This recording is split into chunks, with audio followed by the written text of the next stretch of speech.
Saudara saksi pada saat tanggal 8 Juli 2022 menyatakan pernah memeriksa dan meminta keterangan saudara Richard, lalu saudara siapa lagi di sini? Ada saudara Ricky dan saudara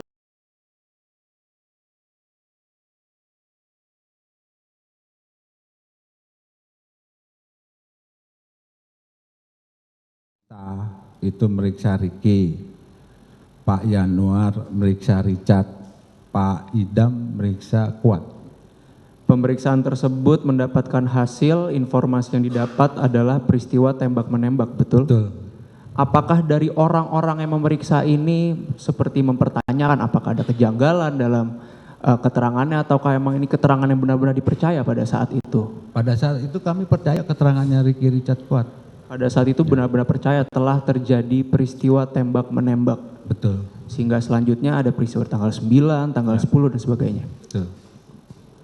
Saya ingin melanjut pada tanggal 9 di mana ada sangkut pautnya dengan perkara ini terhadap terdakwa.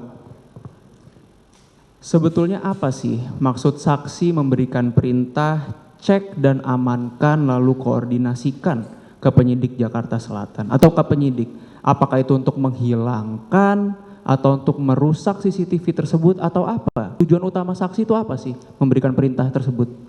Berdasarkan pengalaman saya ketika saya melakukan mengamankan data CCTV itu pasti tujuannya adalah untuk penyelidikan, mengungkap perkaranya ya. Untuk penyelidikan, Ya. itu adalah tujuan saksi memberikan perintah terhadap terdakwa. Ya, karena ini ada pidananya, makanya waktu itu saya perintahkan Irfan untuk koordinasi dengan penyidik.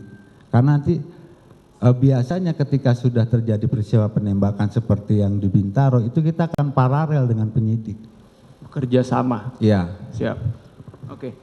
Saya ingin meluruskan di sini dari tadi beberapa kali saksi atas pertanyaan rekan penuntut umum, atas pertanyaan majelis hakim, saksi menjawab berdasarkan pemahaman kami, berdasarkan pemahaman saya bahwa cek dan amankan itu adalah untuk mengcopy. Ini pemahaman pribadi atau pemahaman apa? Pemahaman dan pengalaman tugas tentunya Pak. Pengalaman tugas sebagai apa? Sebagai penyelidik Biro Paminal. Paminal. Ya. Saudara saksi sudah berapa lama bertugas di Paminal? Dari 2016. Sekitar 6 tahun. Ya. Apakah saudara saksi tahu apakah terdakwa ini merupakan anggota Paminal atau bukan? Sepemahaman saya, sepengetahuan saya, kan saya sifatnya hanya menerima perintah, meneruskan perintah. Betul, maksud saya apakah saudara saksi tahu apakah terdakwa ini anggota Paminal atau kamu? Anggota Bareskrim. Bareskrim, bukan Paminal berarti. Bukan. Oke, nanti mungkin akan kami konfirmasi kepada anggota reserse yang memiliki pengalaman apakah arti dari pemahaman cek dan amankan tersebut.